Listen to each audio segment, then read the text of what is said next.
O'zbekiston madaniyatida, o'zbek madaniyatida rayhon eskidan juda katta rol o'ynagan. Nimaga? Chunki rayhon o'ta foydali bo'lib, hammani uyda topiladi, lekin foydalarini bilmaymiz. Nima foydalari bor aytib o'taman. Kuchli miqdorda omega 3 ga boy, omega 6 ga boy va miya ishlashini zo'r qilib beradi. Qaranglar, xom yeyilganda ovqatni ustiga rayhon chakib turib solamiz eskidan.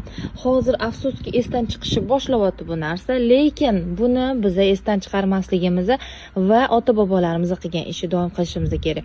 Chunki rayhonni uchuvchi yog'lari shunaqangi kuchliki, miyani rivojlanishiga juda katta hissasini qo'shadi va saharni normaga tushiradi. Qaranglar, bolalaringizga yoshligidan rayhonni yedirishni, ovqatini ustiga solib yedirishni o'rgatinglar iloji boricha. Qish oylariga quritib rayhonni olib qo'yinglar, uyingizdan hech yo'qolmasin.